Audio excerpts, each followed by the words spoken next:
Hi, everyone. Hi. Hi. Nice to see some new faces.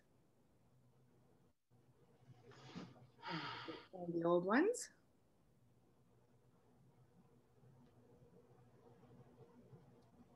Letting everyone in, so give me a second.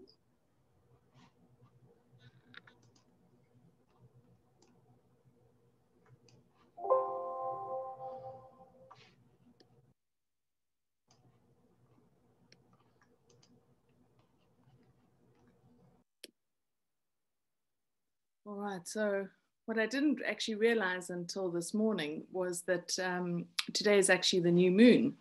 So this is quite a good time for us to be gathering and connecting in this way and meditating. So it'll be interesting to see how we work with the energies today. I don't know how all of you have fared this week, but for me, it seemed like this week took forever. And I had moments of crawling through each day, and then suddenly on Friday things shifted, and everything started to feel a little bit lighter and a little bit more. I certainly felt a little bit more energetic.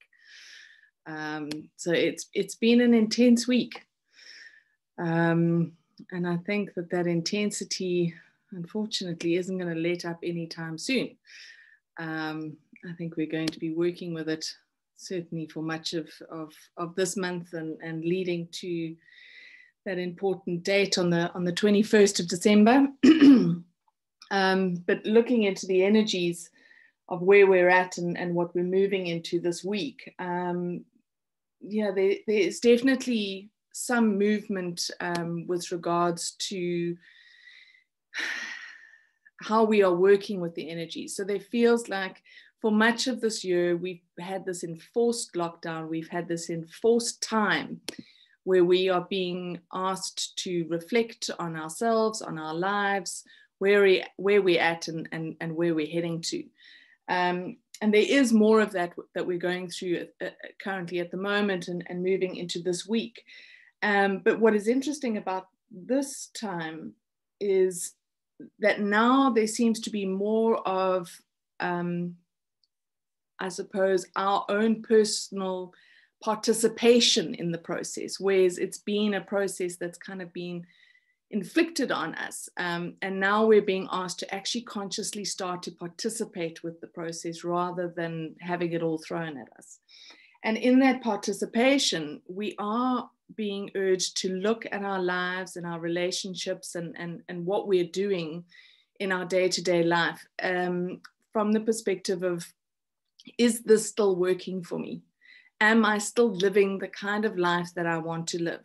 And one of the overriding themes of what's come up for me this week and for a lot of the people that I'm working with in one-on-one sessions has been this lack of joy or lack of enthusiasm for life. There just seems that there isn't any anymore. I mean, dragging ourselves through each day, that doesn't reflect any enthusiasm or any joy in life. And so what we are being asked to do at the moment is to look at our lives in a very practical way and start to see where is it in our world and in our reality that we are wasting our energy. Because at the moment we are really needing to harness our own inner energy, and we're needing to work with our energy so that we can actually start to manifest things in our lives that are more aligned with our soul purpose and just our entire soul being.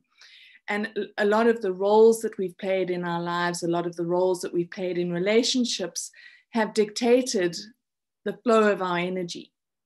And we're being asked to reassess all of that and to really start looking at it in practical terms. And how do we draw back all that we have given out and start pulling that energy back into ourselves so that we can move forward with more enthusiasm and hopefully more joy.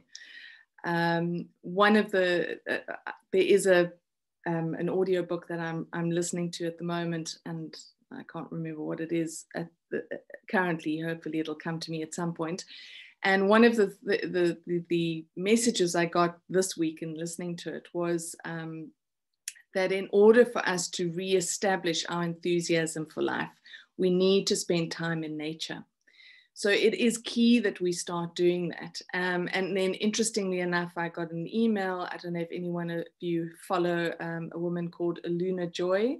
She is based in the States. I absolutely love her messages, and they've always resonated with me. And this week she sent out a message, and she had been somewhere to a sacred site, and she had connected to the energies in that site and the ancestral energies, and had been told one of the questions that she had for the ancestral energy that she was connecting with was, how do we bring more balance and harmony into humanity, because it seems to be really, really lacking. And the response that came back is that we live too close together.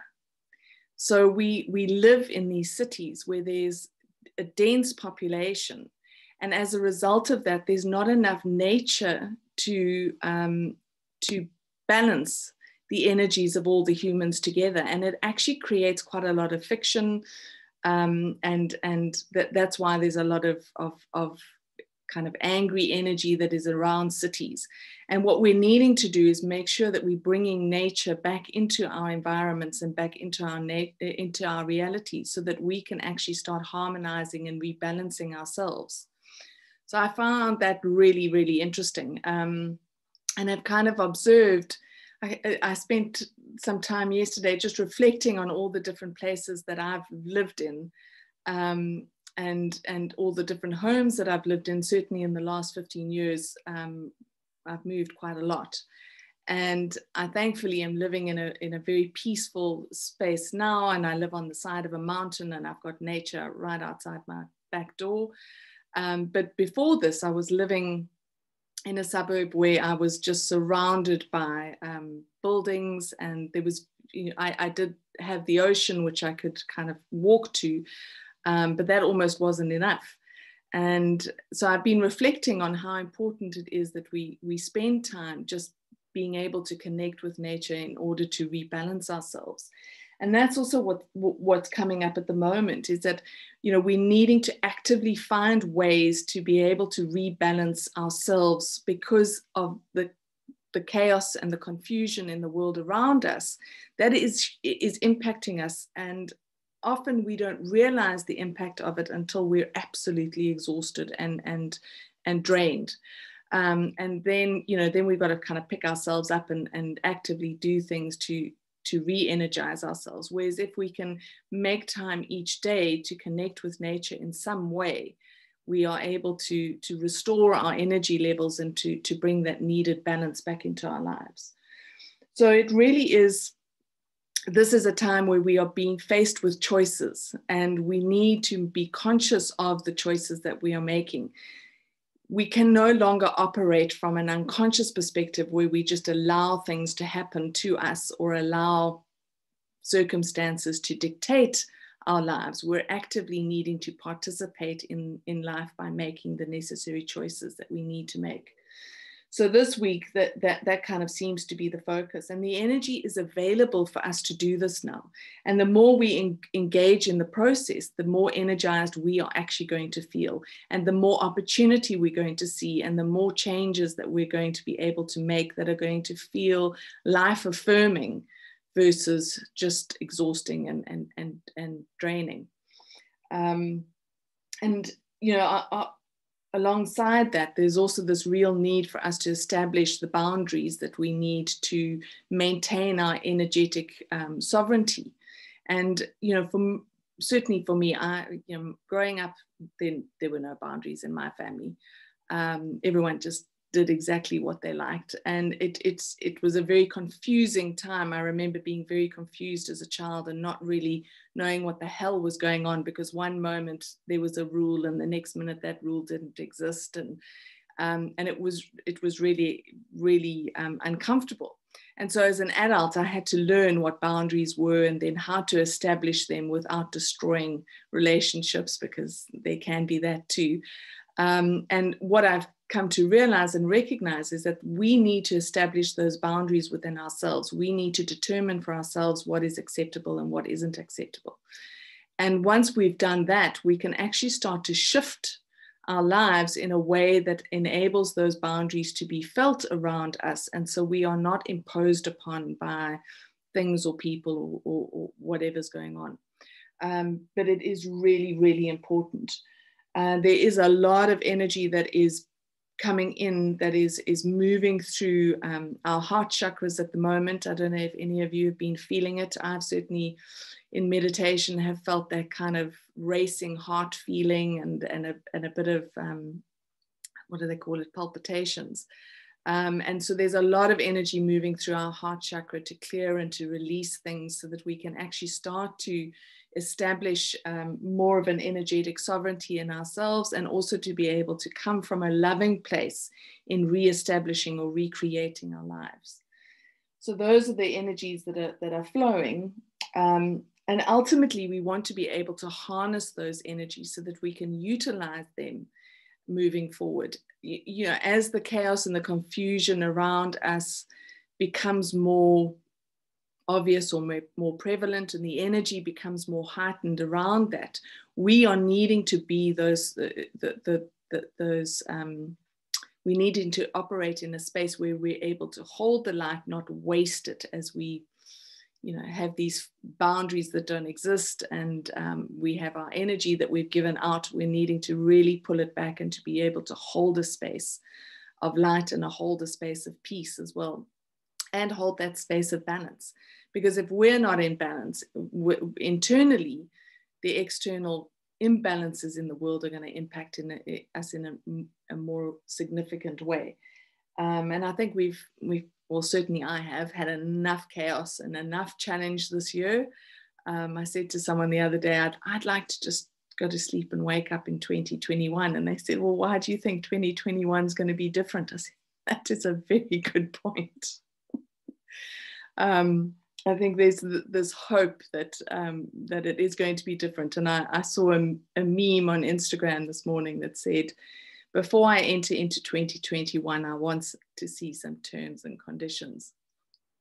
And I think, you know, I found that quite amusing, but I think that is really where we are. We determine those terms and conditions.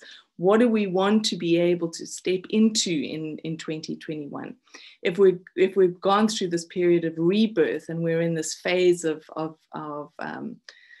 I want to say newborns, you know, we're newborns. We're having to nurture ourselves and really care for ourselves and utilize all of our energy so that when we do step forward into the new year, and my sense is that, you know, although the new year only starts from a calendar perspective on the 1st of January, my sense is that from December the 21st, that's when we're really going to be stepping into the new.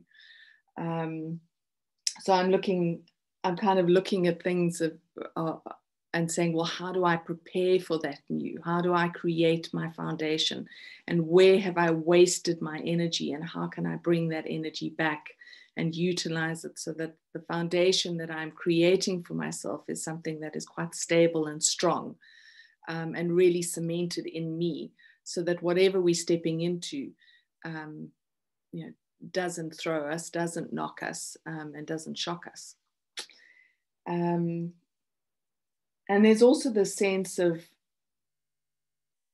you know, moving through a process of rebirth. What are we being birthed into?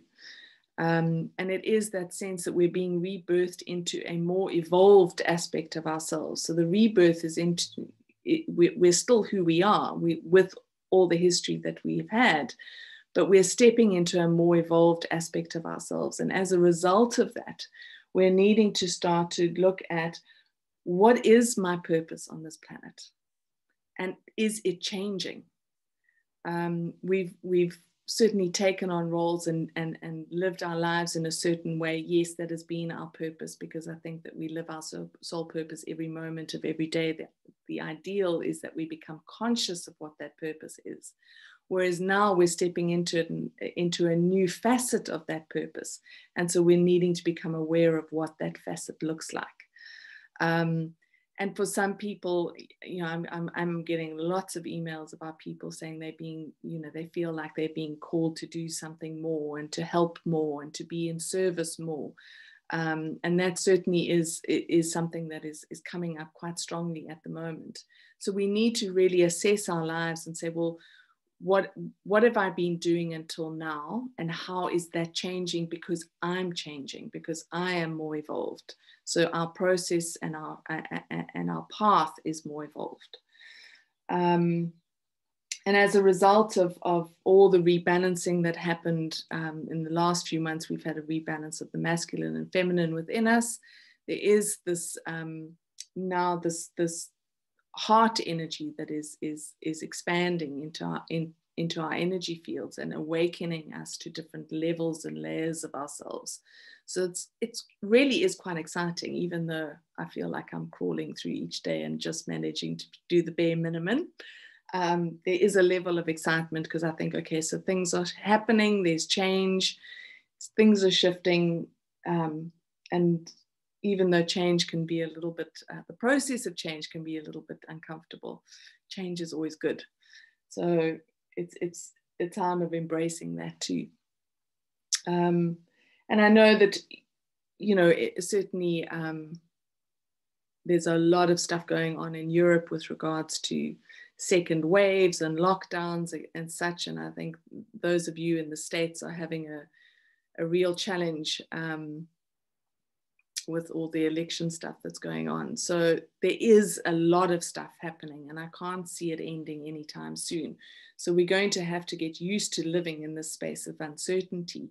But if we can find that strong foundation within ourselves, we can develop that strong foundation within ourselves. It doesn't matter what's happening on an external level. We're able to manage it and cope with it.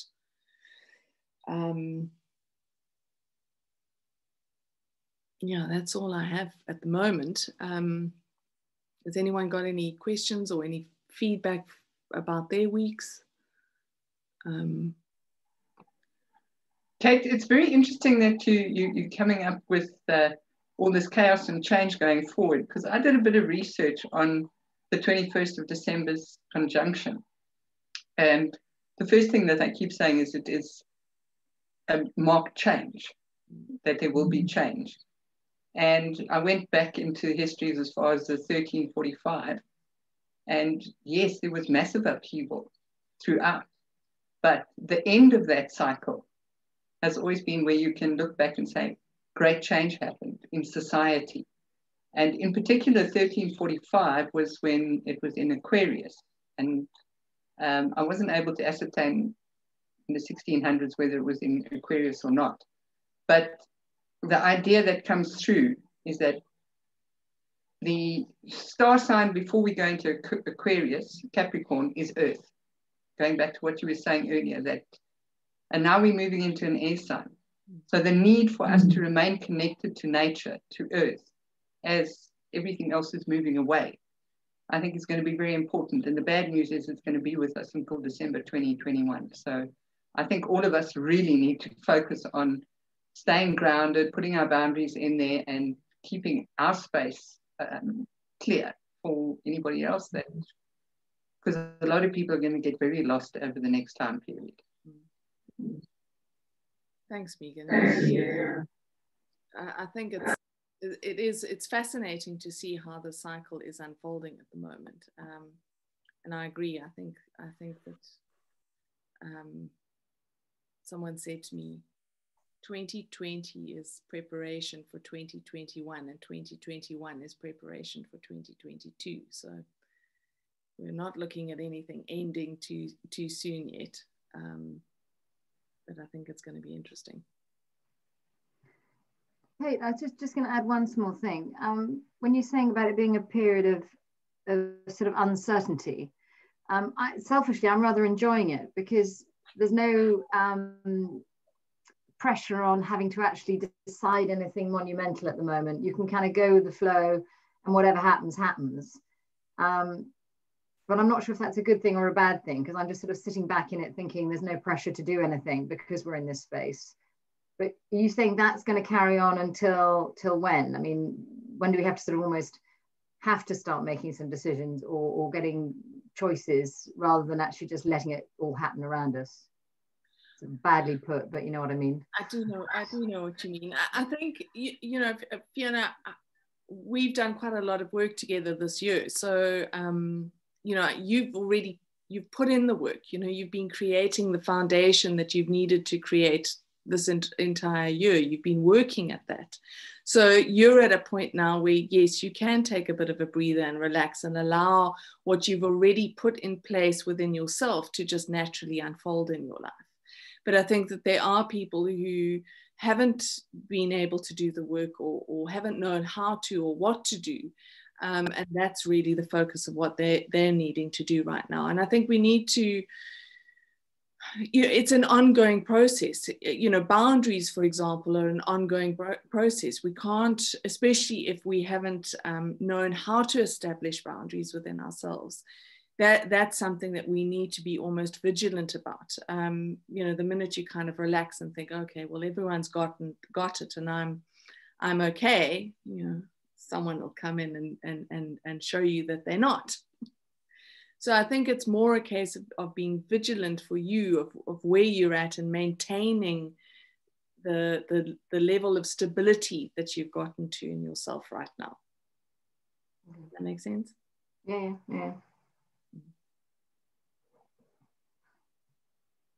Kate, can you say something more about the 1111 Stargate?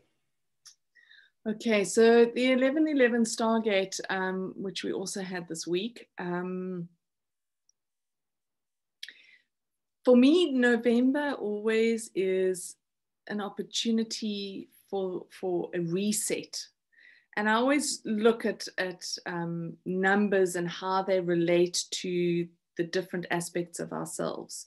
So for me, 1111 is a reset on our physical self, our emotional self, our mental self, and our spiritual self.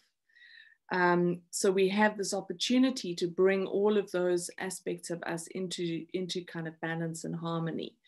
And I think that really is the focus of what we're doing when we are harnessing our energy and bringing back our energy and holding a space of sovereignty with our own energy is what this particular Stargate for me it has revealed. I think with every year, you know, depending on what the energy of the year has been like and what we as a collective are going through, often determines what the particular Stargate will reveal or what we are stepping into. So for me, I'm looking at this time of really stepping into that space where I am balanced and aligned with all of those different aspects of me. And that's really what my focus has been this week, and will continue into the week. I've really had to look at, and also because feeling physically drained. I mean, you know, I do kind of remind myself that it's been a rough couple of months and I need to kind of give myself a break. But at the same time, I'm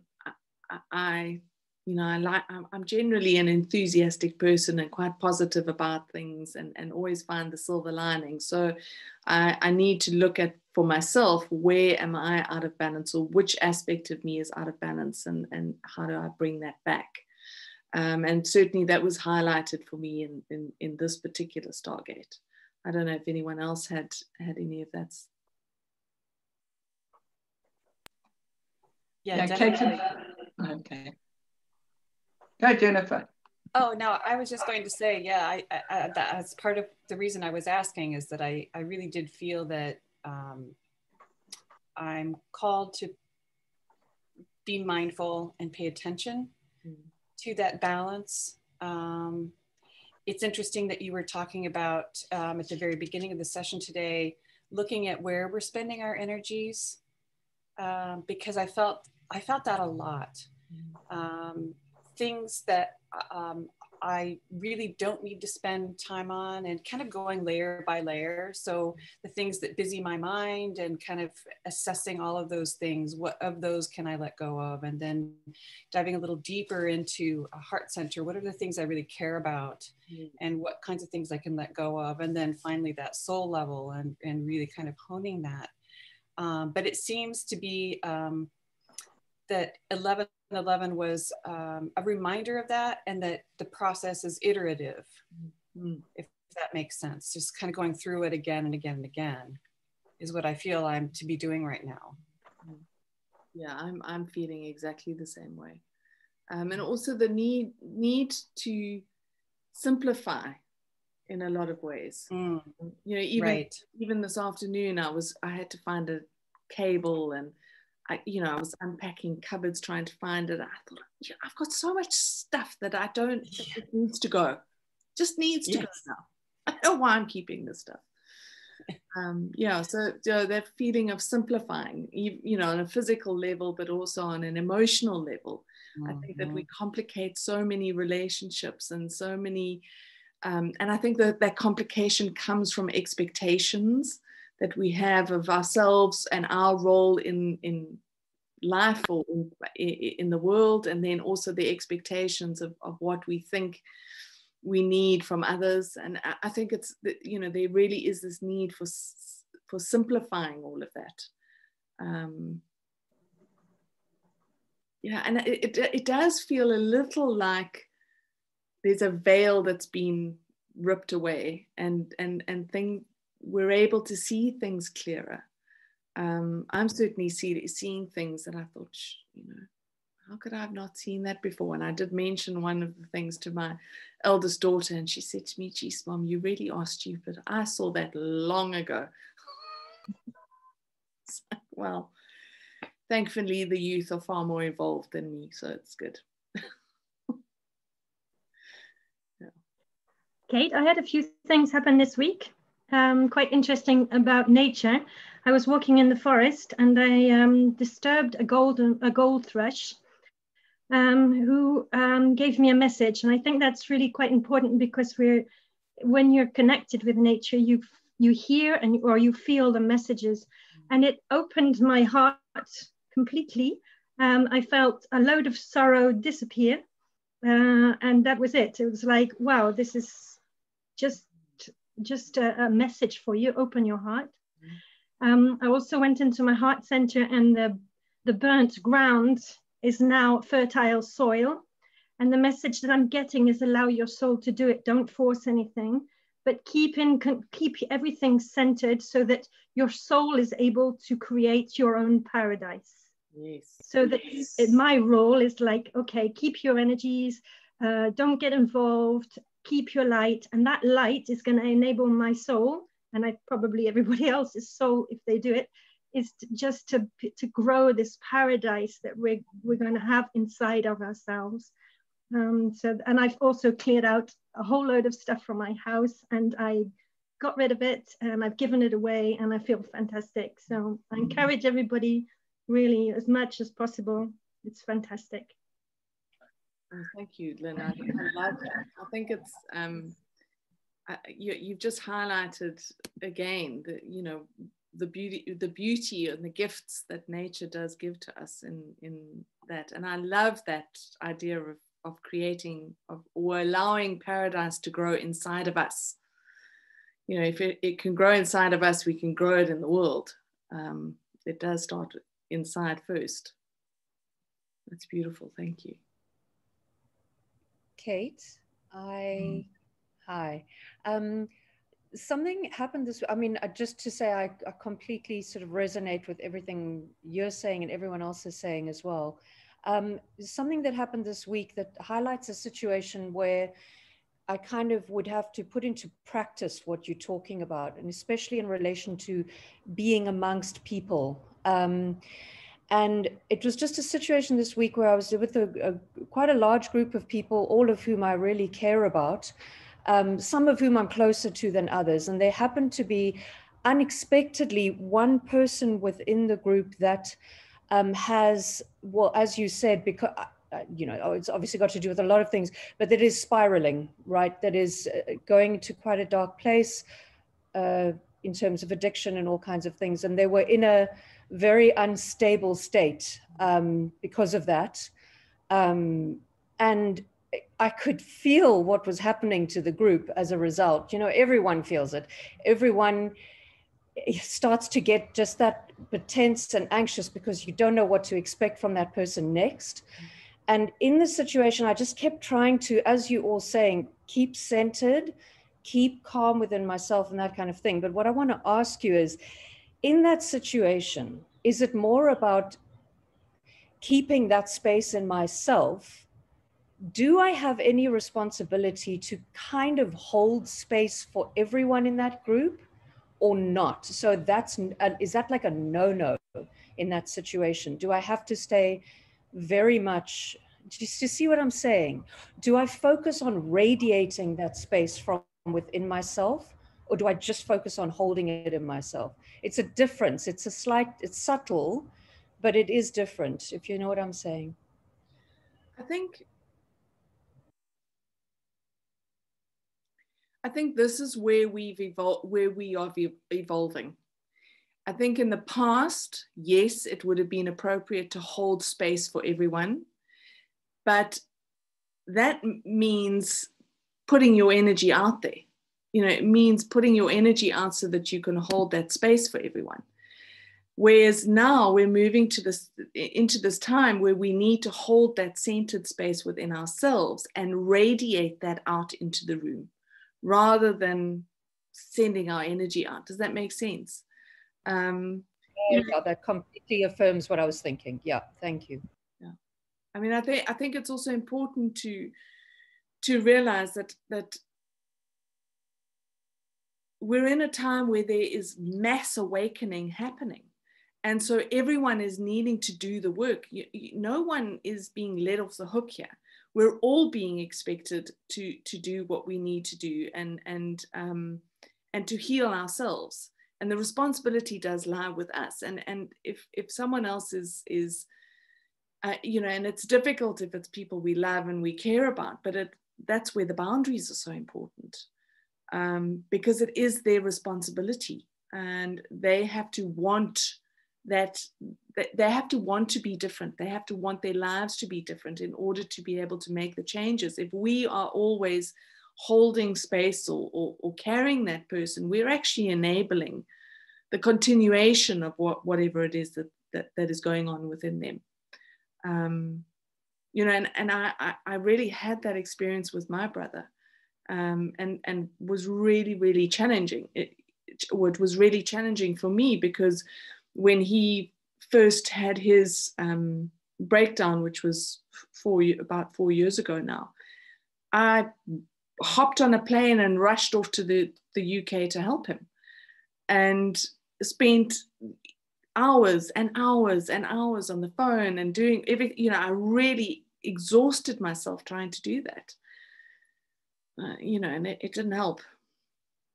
It really didn't help. So, you know, those boundaries are key, and recognizing that, you know, if you are the calm, or you are the peace, that will radiate out into the space around you. Thank you. Yeah, that makes complete sense. Okay.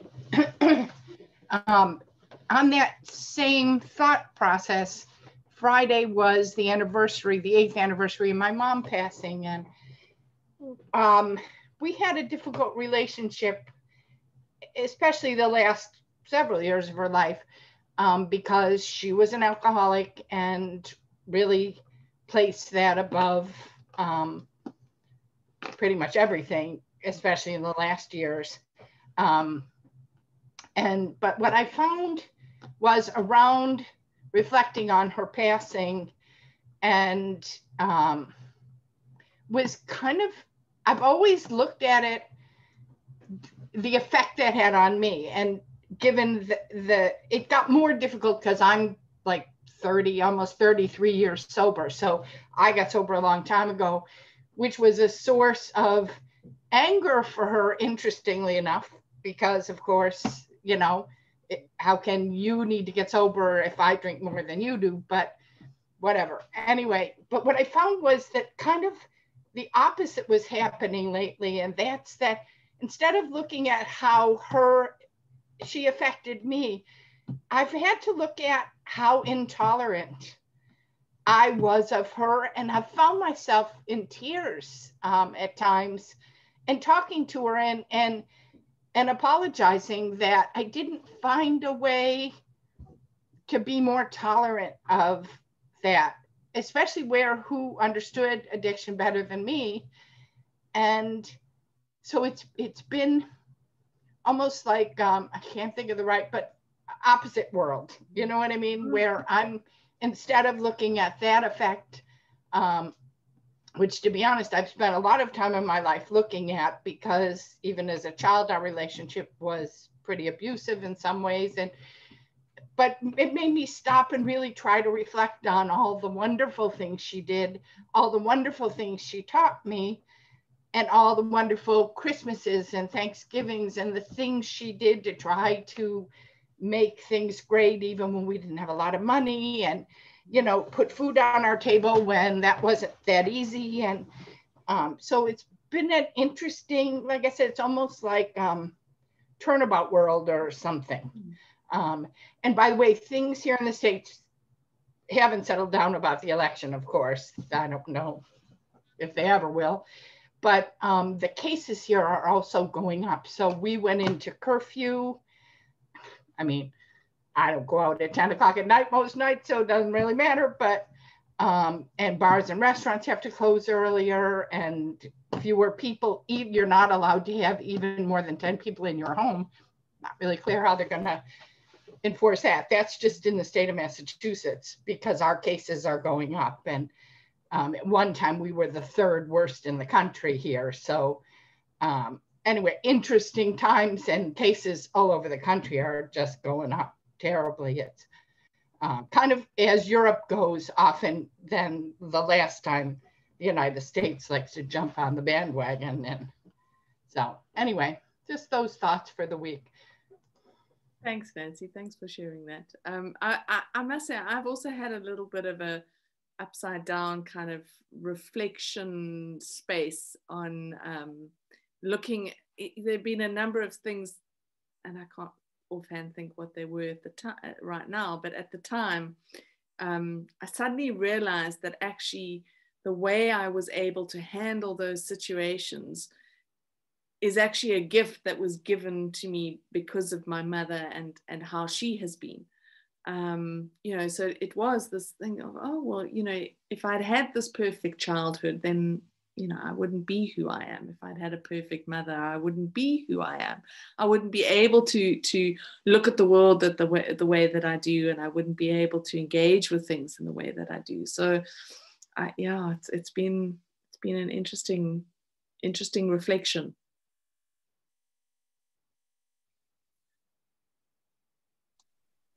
Kate, I just want to go back to what Danita was asking about with the holding space or otherwise, and you know, centralizing.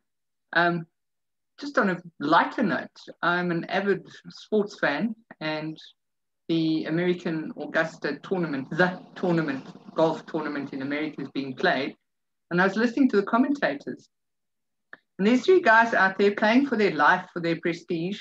And the one commentator says, yes, because one of them is having a bad day and he is really down on himself. It's affecting the other two players. And you could literally watch them on the scoreboard. The three of them were just slipping down, slipping down, slipping down.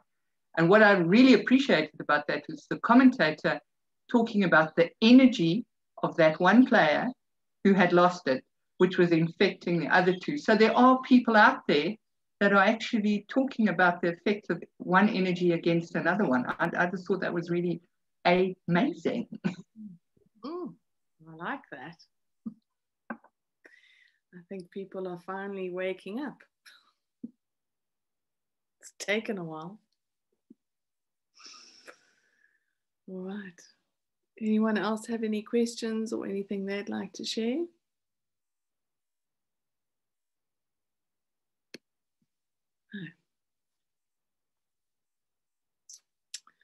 Okay, so maybe we can get to do some meditating. One of the things that came up today when I was preparing for today, I do kind of tap in and say, well, could you just give me a little bit of a heads up about the meditation, because I do go into this completely blind.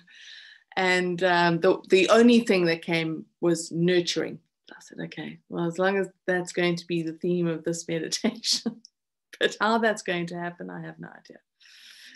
So when you're ready, just allow yourself to get into a comfy spot. And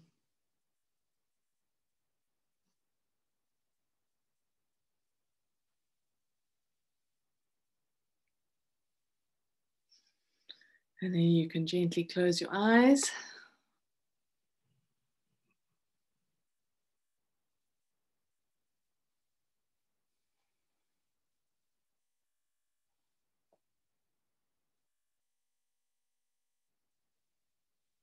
And then when you're ready, just start drawing your awareness to your breath.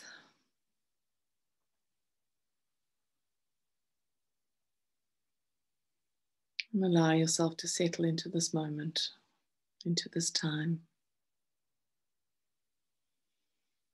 And settle into the energy that we're creating together.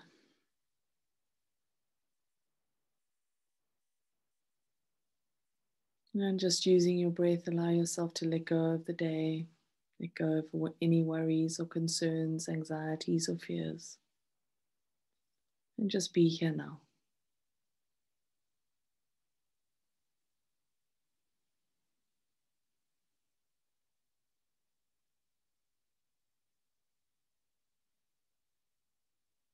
And allow yourself to really connect to your body, to feel the heaviness of it, to feel the weight of it. And just settle into it.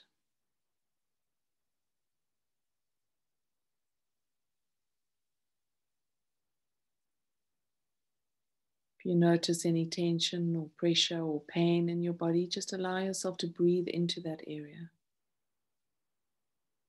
And allow that area to relax and to let go.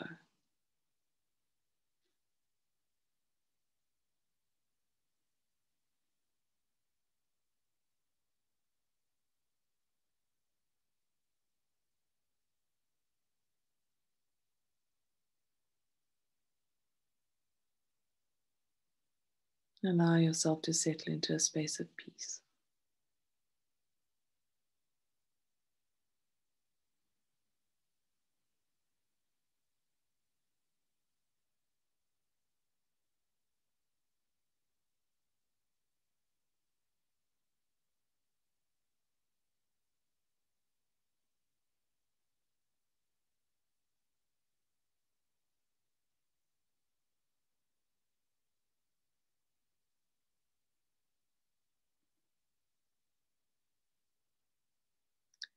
And then when you're ready, in your mind's eye, imagine or visualize yourself walking through a beautiful forest.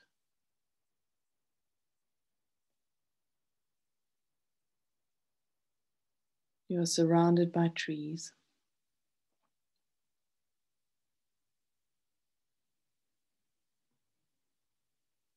Some of these trees are ancient, with wide trunks and branches that reach high into the sky.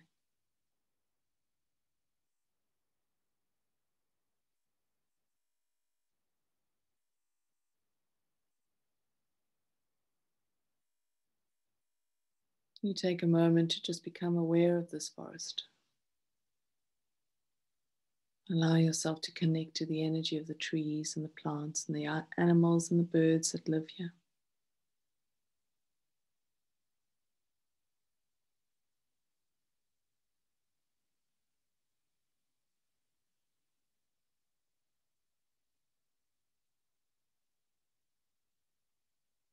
And you can feel yourself being drawn to one particular tree. An old and ancient tree with a wide trunk.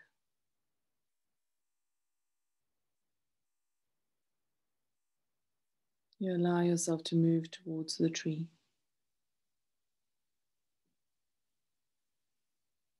And find a space where you can sit comfortably between the roots.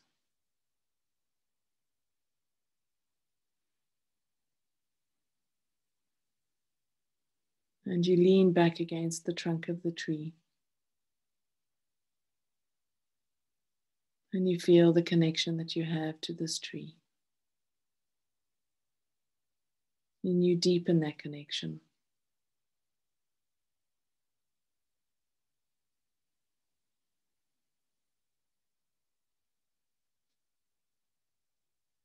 And you allow yourself to feel into the roots of the tree and to follow their energy, which reaches deep into the earth.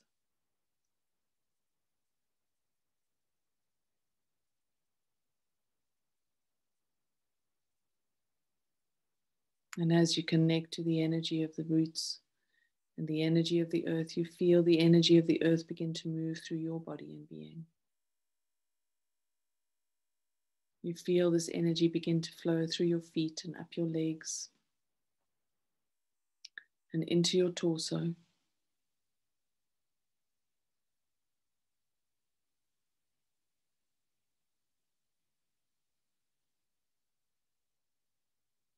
You feel rooted to the earth. And you feel the energy of the earth as it moves throughout your entire body.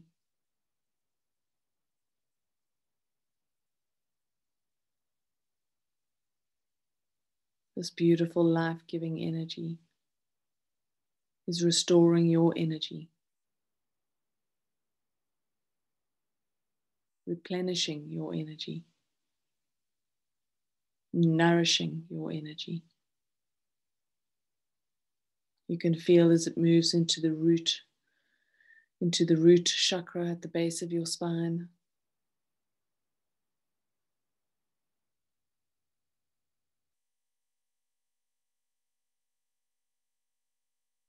You allow this energy to pool in that area.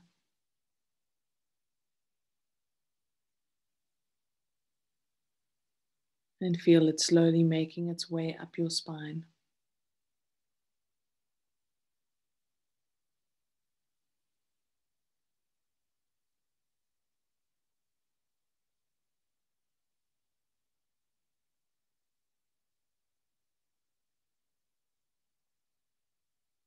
And as it makes its way up your spine, the energy moves outwards and into your blood, into the veins and the arteries, the blood vessels.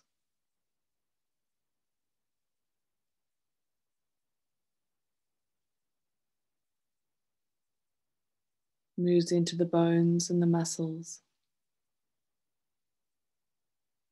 into the organs.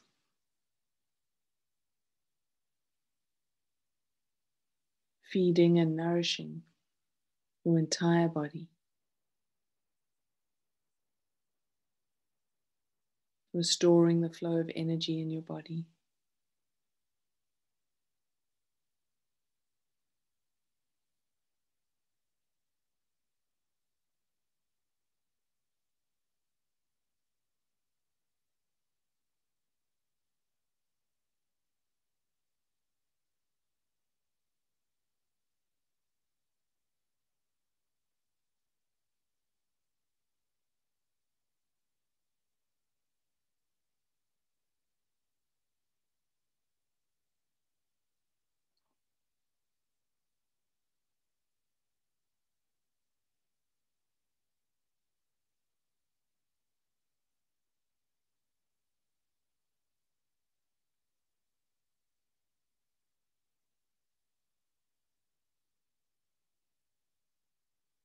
And you allow the energy of the earth to expand outwards and into your energy field,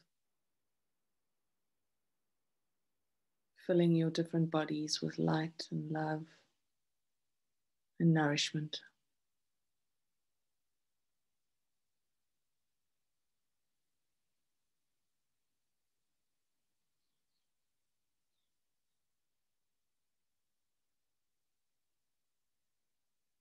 You feel yourself expanding until you feel like you are merging with the tree behind you, becoming one with this tree.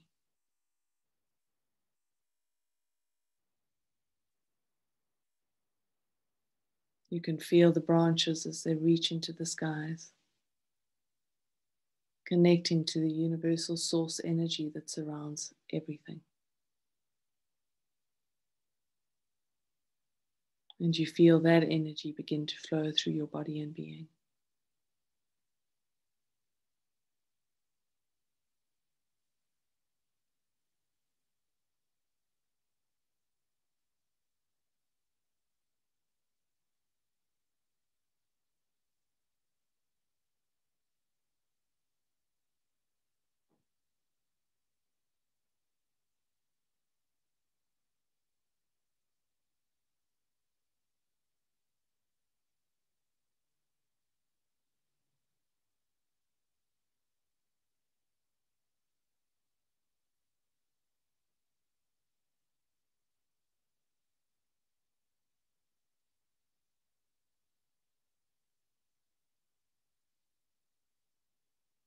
And with the flow of these energies moving through your body and being,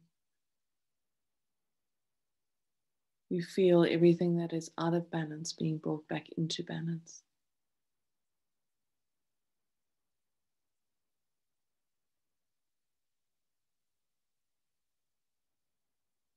What is out of alignment is being brought back into alignment.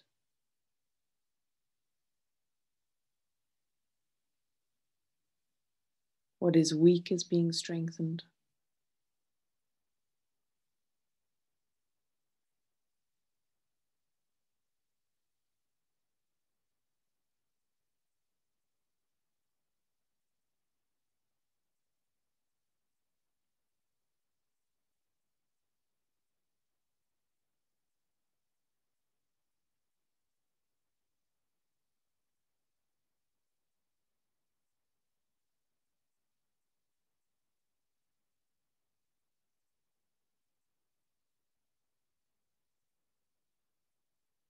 And you feel your connection to nature and to the trees around you becoming stronger and stronger.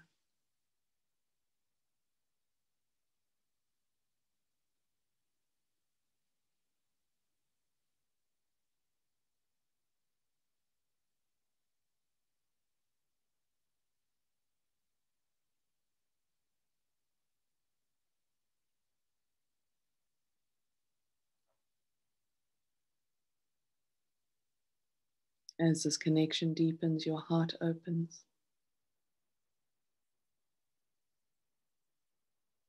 And you allow yourself to feel and listen for the message that the tree holds for you at this time.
And now allowing yourself to remain rooted in the earth and connected to the heavens. Just gently becoming aware of your physical body.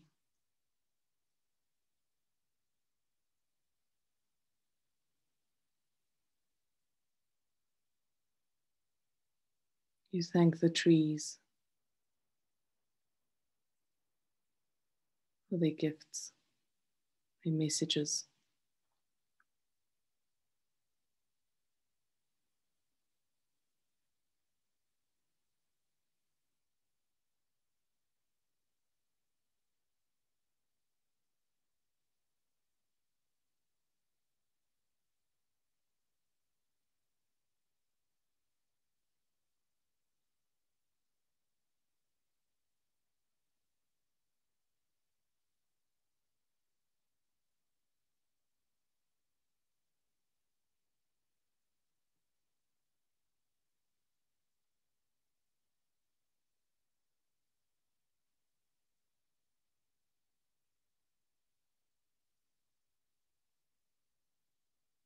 And when you're ready, gently taking a few deep breaths and bringing yourself back into this moment, into this time, and into this space.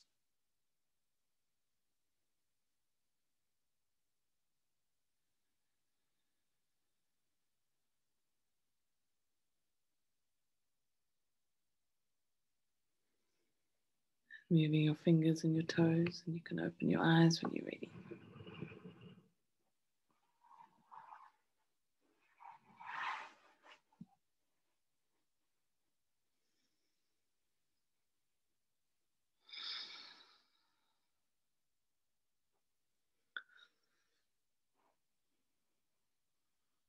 So sometimes we can just energetically connect to nature and get the same feeling, obviously.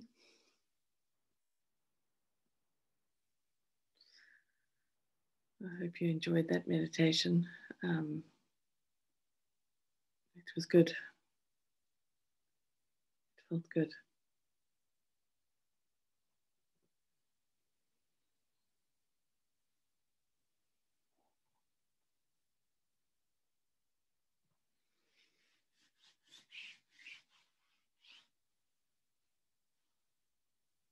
Interesting, the messages that the trees have about being stable and strong.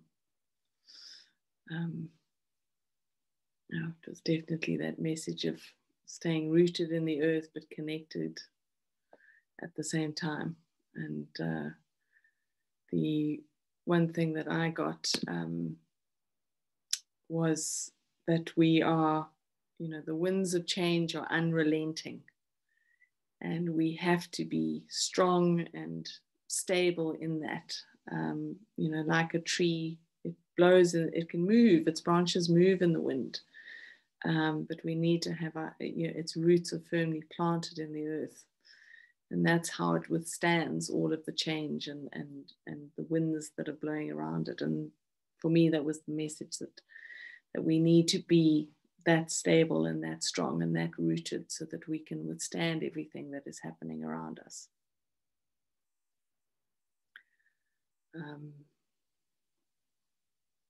Anyone else want to share there? More like that, Lynn, be a pillar of light. Exactly.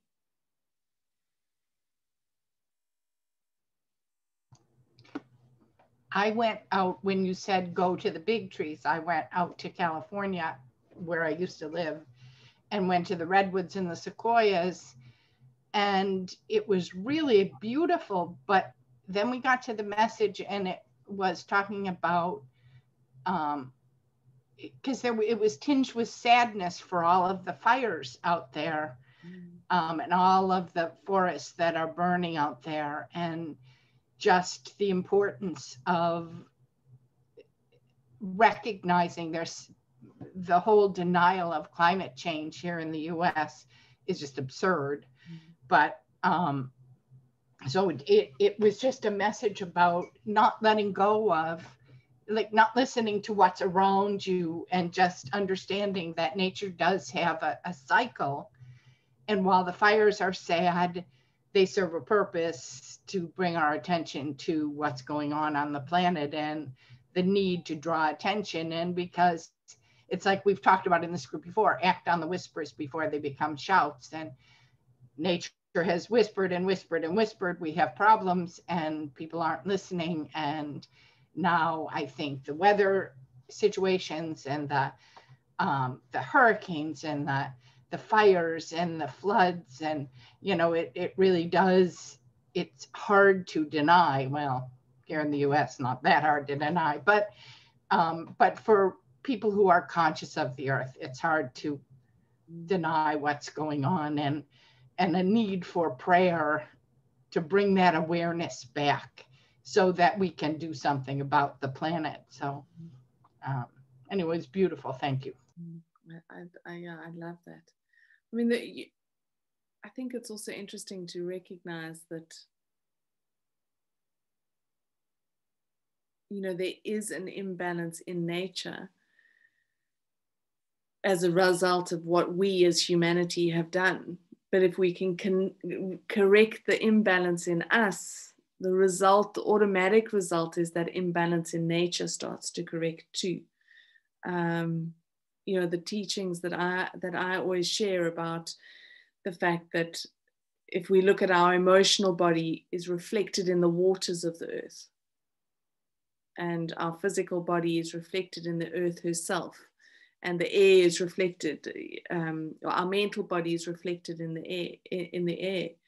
And if you look at just those three aspects, the mind, the heart, and the physical body, and how wounded and damaged and toxic humanity is on those levels, no wonder the planet is the way that it is. We've forgotten that, everything that we are feeds into this collective environment. And if we are toxic, then we are going to poison the space around us. So the more we focus on rebalancing ourselves and healing ourselves, the better able we are to help the planet. And I think automatically when we do that, we come to an awakening, or we come to an understanding of our connection to everything. So automatically our awareness shifts and our awareness changes to recognizing the connection. I often say to people, if you're worried about the oceans, sort your own emotional state out. Go into that space in you and fix, if that's what you're worried about, then go there. That's where your work starts. If you're worried about the earth, the actual soil, the earth itself, go into your physical body. Where are you toxic? What are you doing to you? All of these things are keys to awaken us to what we need to be doing in ourselves. Thanks. That's actually very empowering. To bring it back to what we can do. I mean, I don't know if some of the South Africans on here will have heard of a man called Lewis Pugh, who has done some incredible work on bringing an awareness of the state of the oceans. And he's written a book, and they call him the human polar bear because he goes swimming in these freezing waters in the Antarctic and in, I don't know, high mountainous areas where, the water's, I don't know, -20 or something ridiculous. And he jumps in with just a Speedo on. He hasn't even got a wetsuit, and he swims to create awareness of what's happening to the oceans. And I remember going to listen to him talk. I think it was at the launch of his book. And afterwards, I actually sent him an email, and I said, I'm so grateful for the work that you're doing and the information that you're sharing and what you are bringing to our attention, but you don't give us any solutions. So we feel, there's this enormous problem that exists, and yet no one's giving us solutions. No one is telling us how we can fix it, because I want to fix it. And I'm sure there are many others that want to fix it. And that's kind of where I kind of started saying, okay, well, what can we do? you know, what can I do? What can I as one person do? And that's the insight I was given, is that, you know, if we look at the different aspects of the planet, and take them and reflect them back to us, and what do they represent in us, then that's where the work is, and that's how we can change it. And there are some beautiful processes that we can do. I mean, one of the ones that I read a couple of years ago that is so simple, because I live near the ocean, I spend a lot of time walking on the beach, and I'm always so aware of the ocean, and how incredibly powerful it is and how beautiful it is. And it makes me sad to think that we throwing things into it and poisoning it and doing all the things that we are doing. And I remember someone reading somewhere, or someone just sharing a simple exercise of every time you are standing in nature is to send love to nature, because it is that love that will regenerate and recharge nature herself as well. That appreciation that we have, that the love that we have is something that we can give back. And it actually really does help. There are some incredible stories about how we can change the energy of nature, of the toxic parts of nature, through intention and just through working energetically with the element. So there are lots of things that we can do. It's just a case of exploring them. I think there's a woman called, see if I can find it. She does some incredible work in teaching people how to connect to nature. To see if I can find her name. Sandra Ingram is her name. I don't know if anyone's heard of her. She's got some beautiful books, and she really does teach people how to shift and change the environment.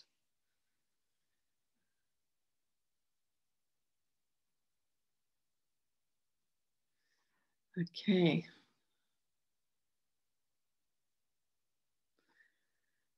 Well, I hope that you all have a very good week, and that the winds of change don't knock you over now that we've all become trees. But I look forward to connecting with you all next week, and have a beautiful week. Thanks, everyone. See you all soon.